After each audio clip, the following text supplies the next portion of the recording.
值得注意的是，各国召开了一个围绕网络安全日渐成为发展中国家的挑战的主题研讨会。王毅与会时表示，网络安全是国家安全的重要基石。面对共同挑战，应该加强战略沟通，明确合作方向，维护共同利益，并就维护网络安全提出4点建议：一是建设公平合理的网络空间；二是建设开放包容的网络空间；三是建设安全稳定的网络空间；四是建设富有生机活力的网络空间。王毅特别提到，网络空间应当是百花齐放的大舞台，而不是搞数字铁幕的新战场。必须坚持公平正义，反对任何形式的科技霸权、网络霸权，让各方在开放包容的网络空间中各尽其能，各取所需。实现网络是百花齐放的大舞台，就是要让国家不分大小、强弱、贫富平等相待。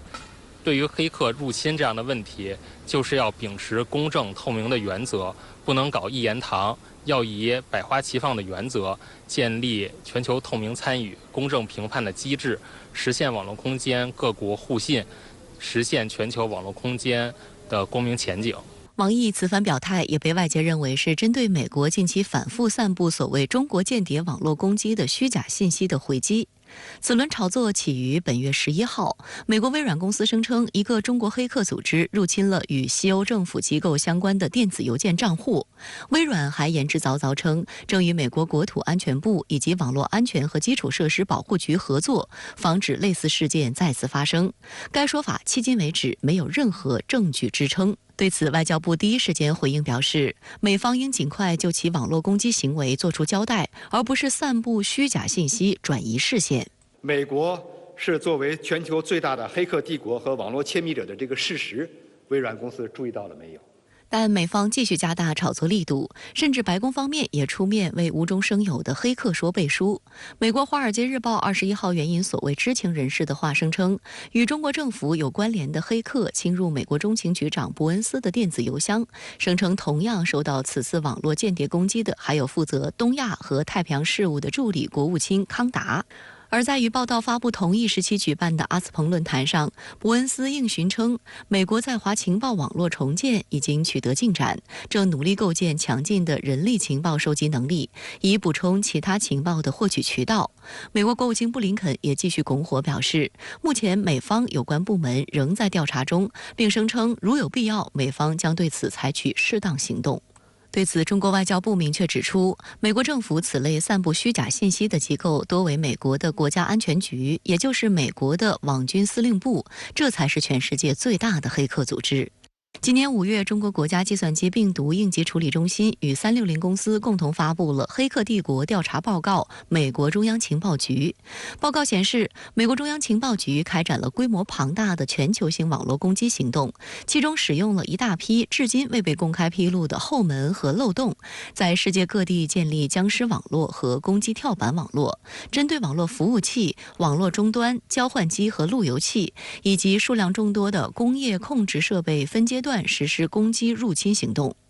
去年，中国西北工业大学遭受境外网络攻击，震惊世界。进行调查的中方技术团队先后从西北工业大学的多个信息系统和上网终端中提取了木马程序样本，综合使用国内现有数据资源和分析手段，并得到欧洲、东南亚部分国家合作伙伴的通力支持，全面还原了相关攻击事件的总体概貌、技术特征、攻击武器、路径和源头，初步判明相关攻击活动源自于美国国家安全局的特定入侵行动办公室，而上述行动不过是美国对中国开展网络攻击的冰山一角。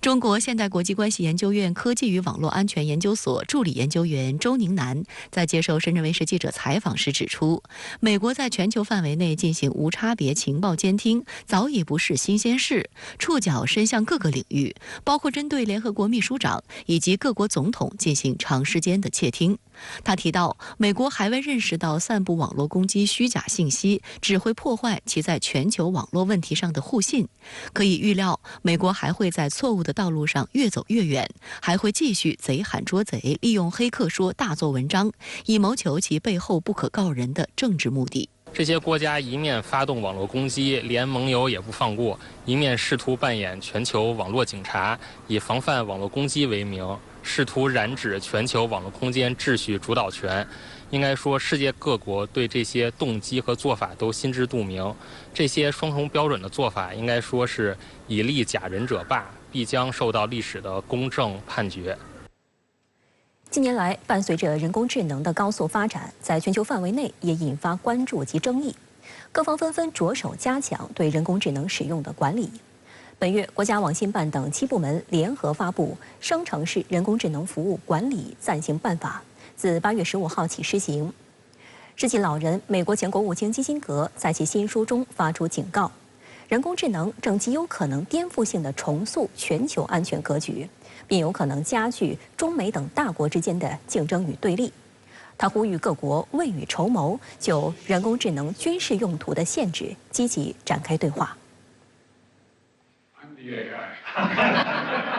当地时间21号，拜登政府召集美国人工智能领域的领军科技企业负责人在白宫举行会议，共商人工智能的安全风险。这7家企业既包括微软、谷歌、亚马逊、脸书母公司 Meta 等4大互联网科技巨头，也涵盖了 ChatGPT 母公司 OpenAI 等3家上升势头迅猛的人工智能初创公司。在开场的玩笑后，拜登进行了简短发言。We'll see more technology change in the next 10 years, or even in the next few years, than we've seen in the last 50 years. That has been an astounding revelation to me, quite frankly. Artificial intelligence is going to transform the lives of people around the world. And today I'm pleased to announce that these 7 companies have agreed to voluntary commitments for responsible innovation. These commitments, which the companies will implement immediately, underscore 3 fundamental principles: safety, security, and trust. 对于拜登的这一表态，《华盛顿邮报》认为，这是美国政府为应对人工智能的安全担忧和风险所采取的最新举措。尽管科技企业的承诺表述宽泛，也没有设置具体时间表，但这已反映出人工智能监管的紧迫性。全球发展与安全领域都在集中与人工智能绑定，发挥人工智能的优势。人工智能对生产力的变革还体现在国家治理方面的挑战。比如，目前世界各国都对人工智能滥用、对人类权利的侵犯、替代劳动岗位所带来的社会经济秩序扰动，表达了一些担忧。从谷歌 AlphaGo 击败人类棋手到 ChatGPT 引发科技界热议，人工智能科技的每一次进展都牵动着人们的神经。今年以来，以 ChatGPT 为代表的生成式人工智能掀起了人工智能领域新一轮技术浪潮，加快发展生成式人工智能已成为行业共识。与此同时，生成式人工智能也带来了传播虚假信息、侵害个人信息权益、数据安全和偏见歧视等问题。如何统筹生成式人工智能发展和安全引起各方关注。本月13号，国家网信办等7部门联合发布《生成式人工智能服务管理暂行办法》，将从今年8月15号起正式施行，旨在促进生成式人工智能健康发展和规范应用，维护国家安全和社会公共利益，保护公民、法人和其他组织的合法权益。在欧洲，欧盟的主要立法机构欧洲议会于6月举行会议，以压倒性结果通过了关于人工智能法案的法律草案。如果通过立法，将成为全球首个关于人工智能的法案。美国、日本等主要的人工智能发展的国家也就人工智能发展中应用的安全原则进行了讨论，比如说自主决策的程度，要不要人工审计等等。欧盟也对人工智能发展过程中的数据要素进行了合法合规使用的一些限制。上周，美国前国务卿基辛格访问中国，外界特别关注到，基辛格在与中共中央政治局委员、中央外办主任王毅的会见中，双方还讨论了人工智能等问题。这也是相关话题首次出现在高层外事活动的新闻稿上。事实上，基辛格已经关注人工智能很长时间。自2016年以来，基辛格与谷歌前首席执行官埃里克·施密特、麻省理工学院计算机专家丹尼尔·胡腾·洛赫尔组成智者3人行，就这一前沿话题展开多次对话，并于今年跨界出版了新书《人工智能时代与人类社会》，阐述了新技术给人类所带来的机遇和危险。基辛格认为，人工智能技术极有可能颠覆性地重塑全球安全格局，并有可能加剧中美等大国之间的竞争与对立。他呼吁技术领先国家对此加以重视，就人工智能军事用途的限制积极展开对话。梳理最近几年基辛格对中美关系的发生，不难发现，警告和提醒超越了推动中美发展与合作。分析认为，这很大程度上是因为美国一些政客，无论看待本国还是世界的目光都不是发展的，而是凝固静态的。在人工智能这一关乎人类未来发展方向的关键议题上，美国首先想到的不是如何跟中国合作，而是打压。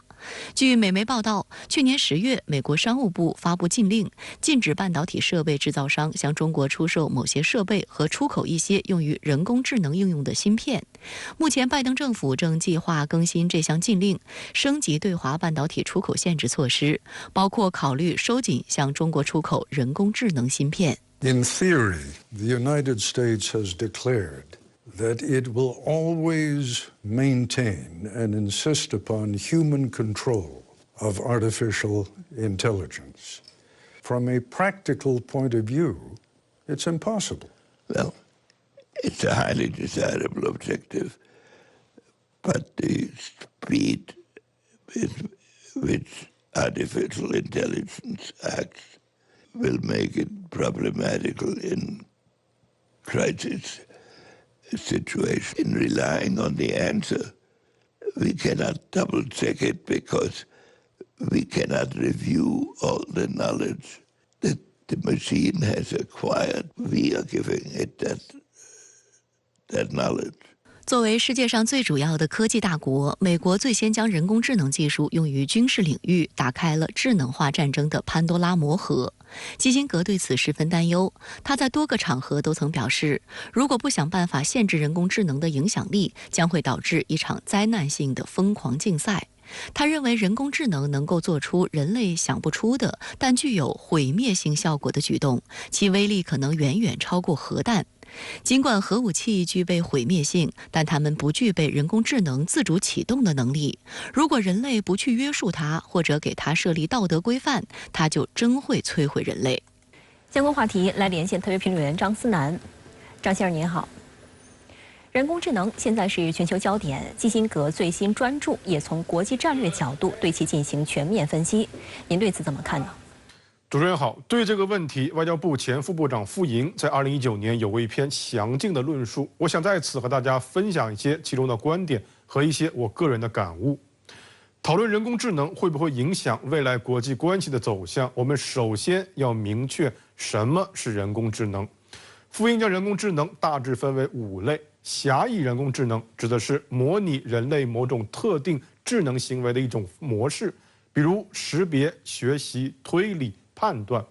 然后是通用人工智能，强调和人类大脑近似的自主意识和创造能力，这2种更像是一种概念。接着是弱人工智能，指的是为解决某种具体特定任务而存在的自动化实践，比如说通过手机等设备识别图片上的文字，都可以是一种弱人工智能。再者是强人工智能，可以做到抽象思维、理解复杂概念，与人类进行一定程度的自然语言交流，就像今年以来大火的 ChatGPT。最后是超级人工智能，也就是未来某一天，人工智能经过迭代，跨越了某个起点，计算和思维能力远超人类。正如瑞典哲学家 Nick Bostrom 所言，即便是最优秀的人类大脑也望尘莫及。举个例子，《流浪地球》里面的 550W 量子计算机就是一种超级人工智能。所以当你问我人工智能会不会影响未来的国际关系走向时，我认为首先取决于你脑海里浮现的人工智能到底是哪种概念。就人工智能发展对国际关系乃至国际秩序建构的影响，您认为将如何体现呢？如果不考虑类似于《终结者》这种人工智能反抗人类的经典情节，我首先想到的就是国际南北格局未来一段时间内可能出现的进一步恶化。所谓北就是发达国家，而南就是发展中国家。每一次工业革命在其周期内都有自北向南的技术扩散特点，但反过来，这也意味着在每一次工业革命的开启阶段，突破性的生产技术会集中在少数国家手中，同时导致全球资源和财富自南向北的一次虹吸现象。从第一次工业革命到第二次工业革命，再到第三次工业革命，有一个逻辑或者说循环是不变的，那就是一个发展中国家实现工业化、城市化，成为发达国家，进行产业升级，然后出现逆工业化、制造业空心化，这些制造业转移到另一个发展中国家，从而开启这个新的发展中国家实现工业化、城市化，走向发达国家的循环。而在这个循环中，之所以制造业会不断转移，是因为总体而言，发展中国家相较于发达国家具有劳动力的低成本优势。但人工智能可能，我是说可能，与物联网、自动化、机器人生产技术深度结合，带来更精准、更高效率，同时更廉价的流水线和大规模生产 2.0， 冲击发展中国家的劳动力低成本优势，让转移至发展中国家的制造业回流到发达经济体，也就是让发展中国家提前去工业化，甚至永远失去工业化的机会，彻底锁死在一个提供粮食、矿产、能源的发展中国家状态。这也意味着发展中国家除非能寻找到破局的新方向，否则将在实质上被剥夺发展权，进而造成更大的贫富分化和南北对立。我相信这就是为什么国家主席习近平在2018年致世界人工智能大会的贺信中强调，中国愿在人工智能领域与各国共推发展、共护安全、共享成果。这是人类命运共同体伟大构想的内在要求，也是中国对于未来世界发展的洞察把控。技术的毁灭性和变革性是一体两面的，但决定这一切的不是技术本身，而是什么样的人，基于怎样的理念，如何使用这项技术。欢迎回来。8·1建军节来临之际，中共中央政治局7月24号下午就全面加强军事治理进行第7次集体学习。中共中央总书记习近平在主持学习时强调，全面加强军事治理是我们党治军理念和方式的一场深刻变革，是加快国防和军队现代化的战略要求，是推进国家治理体系和治理能力现代化的重要方面。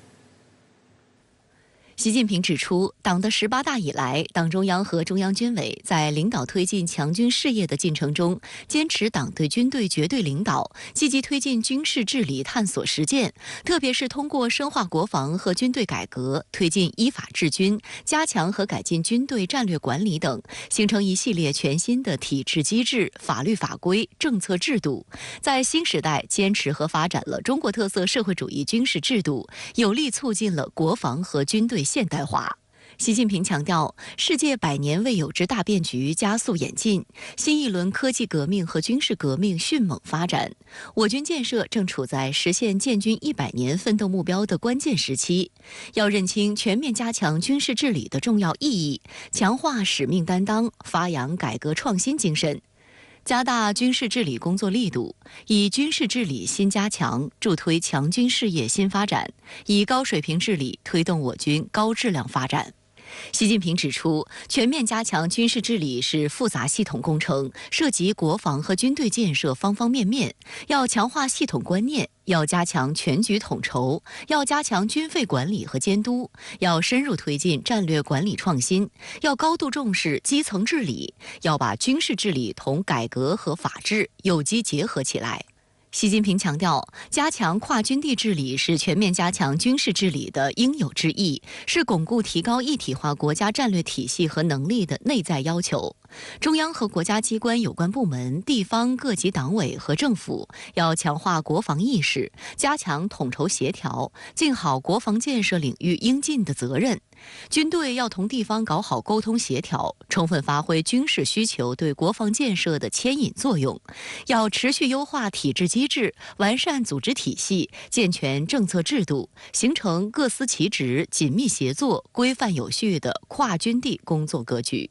军事科学院军事法制研究院院长赵东斌同志就加强军事治理进行讲解，提出工作建议。根据公开报道，赵东斌曾任中央军委法制局副局长，参与了2021年7月全国人大常委会法制工作委员会、中央军委法制局、退役军人事务部联合组织的国防军事立法答专题采访，并介绍了新修订的《中华人民共和国国防法》。2017年7月，新组建的军事科学院下属8个研究院陆续亮相，军事法制研究院就是其中之一。解放军报2021年4月的一篇文章中介绍，军事科学院军事法制研究院由7家研究单位合并组建而成，主要承担军事法律、法规和规章的研究任务，并参与起草相关立法等。24号召开的中共中央政治局会议分析研究当前经济形势，部署下半年经济工作，传递出坚定推进经济高质量发展新动向。外媒分析认为，中国经济正在经历一种温和而持续的复苏。会议指出，今年以来，在以习近平同志为核心的党中央坚强领导下，各地区各部门更好统筹国内国际两个大局，更好统筹疫情防控和经济社会发展，更好统筹发展和安全。国民经济持续恢复，总体回升向好，高质量发展扎实推进，产业升级厚积薄发，粮食能源安全得到有效保障，社会大局保持稳定，为实现全年经济社会发展目标打下了良好基础。会议提到，当前经济运行面临新的困难挑战，主要是国内需求不足，一些企业经营困难，重点领域风险隐患较多，外部环境复杂严峻。疫情防控平稳转段后，经济恢复是一个波浪式发展、曲折式前进的过程。我国经济具有巨大的发展韧性和潜力，长期向好的基本面没有改变。英国金融时报就对此评论指出，会议中的这些说法超出了市场预期，显示直面现实的诚实和勇气。对于当前经济形势困难有更明确的判断，明确指出经济问题在于国内需求不足，而突破抓手则在于企业。我们的复苏的过程当中，可能感受到一点的温差，这里面是宏观的数据和比较向好和微观的数据稍微有待提升的这种温差。首先是我国经济复苏增长有巨大的韧性和发展的潜力。其次呢，其实我们受到了3年疫情的冲击啊，包括国际的形势的复杂多变带来的这种压力是依然存在的，所以我们的复苏是一个曲折的过程，而不是直线式上升的一个过程。最后一点呢，其实我们的经济复苏的确行业的复苏是不同步的。伦敦经济与商业政策署前署长、中国人民大学重阳金融研究院高级研究员罗思义在接受深圳卫视采访时表示，会议中实施扩大内需战略同深化供给侧结构性改革有机结合的表述，体现了中国政府对于短期经济刺激和长期经济发展两手抓的思路。And we can tell by the very low rate of consumer price inflation and producer price inflation, there's unused capacity in the economy. So the first and most urgent thing is to set that back to work. There's got to be an understanding of the fact that you've got to improve the conditions for capital creation in the economy. And sometimes people get confused about something which is highly desirable in the short term, which is a consumer stimulus. But the point is that the consumption and capital add up to 100% of the economy. So if you keep increasing the percentage of consumption in the economy, you're going to decrease the amount of capital creation. So therefore, in order to get an increase in supply and maintain the target to 2035, you've got to increase the profitability in the economy. 罗思义还分析，稳住外贸外资基本盘，经济增长是重中之重。The thing which will restore private investment is the growth of the economy. There's nothing else which can substitute for that. China has been the most rapidly growing major economy in the world for a very long period of time. And that's what led to very great levels of foreign investment, that really the health of the domestic economy that will determine how much foreign investment flows into China. 24号的会议还强调，要持续深化改革开放，坚持2个毫不动摇，切实提高国有企业核心竞争力，切实优化民营企业发展环境。罗斯义解读，中国政府近来不断释放对于企业，尤其是民营企业的利好消息，为长期向好的基本面打下了基础。But the most fundamental thing that drives a company is its profitability. So this is the biggest single question, which looks at the long-term development of the economy, and in particular the question of investment and private investment. If the economy speeds up a bit in the second half of the year, that should give some modest improvement in short-term profitability, but it won't alter the fundamental situation until the macroeconomic situation has been changed, and there's an increase in the percentage of the economy which is devoted to capital creation. 我认为国有企业毫无疑问是要向着世界一流企业去努力的。那民营企业的复苏，我认为是决定我们经济能不能根本走出低谷，能不能实现稳健复苏的一个最关键的所在。我们知道，民营企业其实它数量上是超过90%，那它在解决城镇就业是超过80%，70%以上的技术创新是由民营企业来创造的。那民营企业我们需要真正的破除无论是有形还是无形的壁垒，给予民营企业真正的公开、公平、公正的这样一个环境。今年是“一带一路”倡议提出10周年，会议还专门提到要精心办好第3届“一带一路”国际合作高峰论坛。据报道，论坛将于下半年举行，有望为亚太地区乃至全球发展注入新活力。我们如何加大“一带一路”共建的高质量和可持续发展？包括建设我们的全球最大的自由贸易区 RCEP， 包括积极的加入 CPTPP 和 DIPA， 实际上是让我们在规则、规制、管理标准方面加大我们制度性对外开放，从而释放制度的红利和改革开放的红利，从而拉动我们的经济高质量增长的一个非常关键的一个重要的政策。在中央政治局会议释出刺激经济信号后，市场反应积极。7月25号 ，A 股3大指数大爆发，均涨逾2%，其中沪指收涨2.13%，站上3200点；深证成指收涨2.54%，创业板指收涨2.14%。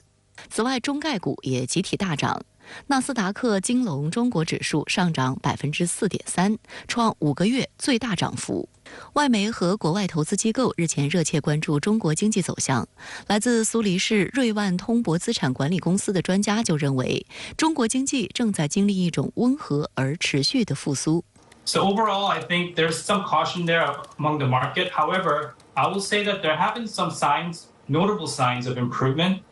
For example, a strong operator like Yum China, a quick service restaurant operator based in China, is seeing notable and meaningful recovery in same-store sales, which is now recovered nearly to its pre-COVID levels. 英国广播公司也认为，疫情后中国的消费复苏现在看来是最稳的，并扛起了经济增长的大旗。上半年最终消费拉动经济增长4.2个百分点。中国在今年春节、清明、五一等旅游旺季都出现消费的强劲反弹。美国消费者新闻与商业频道则期待在未来几周或几个月内继续看到一系列经济刺激政策的宣布。Well, so sequentially, it's quite likely that we'll see a decent pickup, particularly given that the global economy, especially the U.S., looks more resilient versus previously feared. 14届全国人大常委会第4次会议25号在北京人民大会堂举行，赵乐际委员长主持会议。会议经表决，决定免去秦刚兼任的外交部部长职务，任命王毅为外交部部长；免去易纲的中国人民银行行长职务，任命潘功胜为中国人民银行行长。国家主席习近平签署第8号主席令。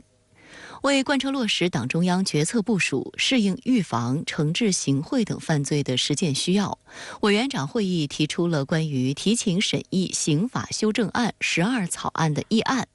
草案就行贿和民营企业内部人员腐败相关犯罪规定做了进一步完善。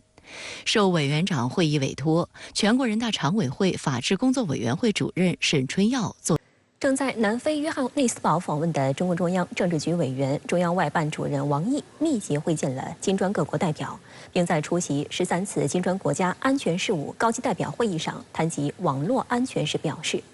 网络应是百花齐放的大舞台，不是搞数字铁幕的新战场。此番言论被外界普遍认为是针对美国近期反复散布所谓中国间谍网络攻击的虚假信息的回击。外交部表示，中方将采取一切必要措施，坚决维护国家安全。当地时间24号到25号，王毅在约翰内斯堡出席金砖国家安全事务高级代表之友会议。期间，王毅分别同南非、巴西、俄罗斯、印度等国代表举行了双边会见。在会见俄罗斯联邦安全会议秘书帕特鲁舍夫时，王毅表示，面对变乱交织的国际形势，中俄关系经受住考验，更加成熟坚韧，充满生机活力。中方愿同俄方进一步加强战略沟通，增强战略互信，为世界多极化和国际关系民主化注入更多新动力。在会见印度国家安全顾问多瓦尔时，王毅说，中印是多极化进程中的两大力量，双方应顺应时代发展潮流，正确把握两国关系发展方向。王毅表示，要真正将稳定双边关系的共识落实到具体政策，转化为各部门、各领域协同一致的行动，增进战略互信，聚焦共识合作，克服干扰困难，推动两国关系早日重回健康稳定发展轨道。王毅指出，中印两国是相互支持、相互成就，还是相互猜忌、相互消耗，将直接影响各自发展进程和世界局势走向。当今世界的一个大势就是包括中印在内的发展中国家相继崛起，这是数百年未有的现象，必将影响和决定世界未来。中国绝不会重蹈一些国家寻求霸权的老路，愿同包括印度在内的广大发展中国家一道，共同支持多边主义和国际关系民主化，推动国际秩序朝着更加公正合理的方向发展。我们相信，一个没有霸权、平等有序的多极世界一定会到来。对乌克兰反攻，各方说法不一，普京干脆说已经失败。那您怎么看？俄乌能从冲突转向和谈吗？对于乌克兰反攻，就像你所判断的，各方的说法不一。但是呢，基本的形势是反攻遇阻，成效不大。美国和北约国家对乌克兰呢比较失望。从美国和北约的角度看乌克兰反攻至今未取得重大的进展，没有预想的那么快。美国参联会主席米利说，现在这个评定乌军反攻失败还言之过早，但是指出这将是一场漫长、艰苦与血腥的战斗，意味着反攻呢没有取得预想的成效。美国国务卿布林肯说，这个乌克兰正在为夺回更多被占领土地而战斗，已经夺回了最初被占领的约50%的土地。他呢由于回避了乌克兰反攻的成效，实际上呢看的是从今年6月份以后夺回了多少被占土地。他说乌克兰正在进行一场艰苦的战斗，还处于反攻的初期，这是政客的客套话，而承认呢这个俄罗斯人已经建立了坚固的防御工事，这呢是事实。他呢没有给出如何加大军援乌克兰的具体策略，这就意味着美国对泽连斯基可能产生了放弃的冲动。那么再来看乌克兰，宣称反攻2个月来呢，已经收复了227平方公里的土地，面积不大，这很难说呢是有进展。他们抱怨没有空中火力，抱怨俄罗斯的地雷埋得太多，并隐约透露出不想按照美国和北约的方针打仗，声言保护这个士兵生命安全等等。这些呢都说明他们对反攻并不是很积极，主要呢是要借反攻从美西方那儿要钱要武器。而从俄罗斯的角度看呢，这个乌克兰反攻呢已经失败，并给出了失败的证据，说反攻以来乌军被消灭2.6万人，有一天呢就干掉了15辆豹二坦克和20多辆布拉德利步兵战车。那么可以说乌军反攻呢基本上是没有突破的，还在这个俄军设立的1000公里防线之外。那么接下来会怎么样呢？对乌军来说还有3个月的这个窗口期，因为之后天气就变冷了，战场变泥泞了，到时呢还没有进展，那么就会和现在一样继续僵持着。而美国即将加入大选集，很难满足乌克兰的武器弹药需求量，那么结果呢可能是继续僵持，不排除到了年底以后，俄乌会从战场僵局转向和谈。乌克兰呢要俄军撤退到去年开战前的边境，看来是希望渺茫，因为俄军人员和武器弹药呢一直是乌军的2、3倍以上。好的，谢谢陈先生在线与我们分享您的观点。台军汉光39号年度例行军演的实兵演习部分于24号开始，将持续5天。与此同时，台防务部门声称，演习开始当天发现多架解放军军机持续在台海周边活动。分析指，解放军常态化在台岛周边活动，有力震慑了妄图以武拒统的岛内台独势力。台防务部门表示，自24号上午6时至25号上午6时，发现解放军军机25架次、军舰4艘次，持续在台海周边活动。报道称，根据台空军公布的台海周边空域活动示意图，其中1架次 TB001 无人机越过所谓海峡中线，并绕行南部至东南空域；2架次歼10战机、4架次歼16战机、1架次空警500、1架次运8技术侦察机、1架次彩虹4无人机进入台湾西南空域。而在此前一天，也就是23号6时起至24号6时，台防务部门就发消息称，发现解放军军机11架次在台海周边活动，其中4架次军机越过所谓海峡中线。对于近2日解放军军机舰在台海周边活动，观察指有较强的针对性，因为台军所谓年度最大演习汉光39号正在上演。据台媒报道，台军汉光39号演习的实兵操演部分24号起一连举行5天。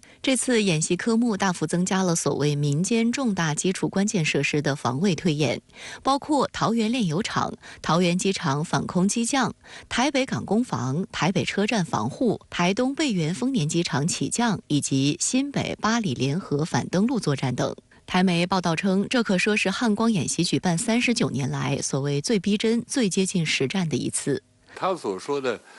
这个所谓逼真、所谓接近实战的话，应该说是非常可笑的。为什么呢？因为他们对解放军的实际部署，对吧？打击的目标、动用的规模、覆盖的范围、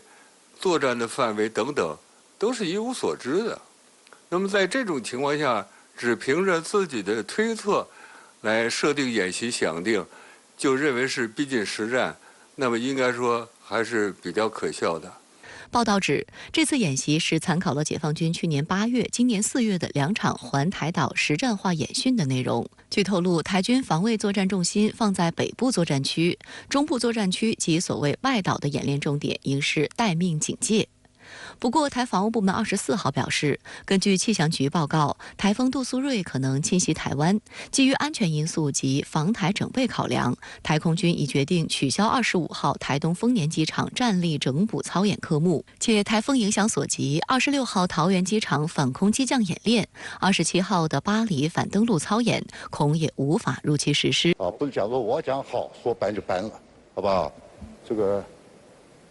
按部就班来吧。台军汉光军演素来以意外频发而著称。据统计，近年来的汉光演习共发生过3次有人员死亡事故，造成8人死亡。其中，2016年汉光32号演习期间，台陆军564旅一辆 CM11战车因为刹车失灵翻覆坠溪，车上5人仅驾驶员得以逃脱，其余4人身亡。2018年汉光34号演习搭配万安防空演习，台空军花莲基地起飞2架 F-16战机，模拟对基隆港发动空袭，因为遭遇云层以及军民航管制人员沟通疏失，导致1架 F-16撞毁于瑞芳五分山，飞行员死亡。2020年的汉光36号演习期间，台海军陆战队99旅官兵演练搭乘突击橡皮艇登陆，因为突发涌浪导致翻船，造成3人死亡。香港中评社的评论指，因为意外不断，汉光军演令台军弱点暴露无遗。一方面反映台军积弊未除，训练水平还是不行，实战水平更难言有大幅提升；另一方面，民众因演习意外不断而对台军素质和能力信心不足，民心、军心都有问题。汉光演习常被讥为军事表演秀和荒唐笑话的代表，外加意外不断，每一次演习都令当局尴尬及惊心。近期中美高层互动增加，对于两岸关系会产生哪些影响？美国国债高企显示的国力衰退，又将如何影响其全球地位？台湾时事评论员雷倩曾供职于美国广播公司，最高任职副总裁。他还曾担任岛内民意代表。直播港澳台特别策划《台海风云录》，本期带来雷倩对中美关系及台海局势的独到观察。本月中旬，美国总统气候问题特使约翰·克里开启了访华之行，成为近1个月来第3位访华的美国政府高级官员。在他之前，美国国务卿布林肯和美国财政部部长耶伦先后访华。对此，雷倩认为，短期内中美关系有所改善，但长期看，美国仍会把中国当作竞争对手，这一点很难改变。我认为美国在2010年以后，他就逐步的把中国大陆视为一个主要的竞争对手，而且是 peer competitor， 就是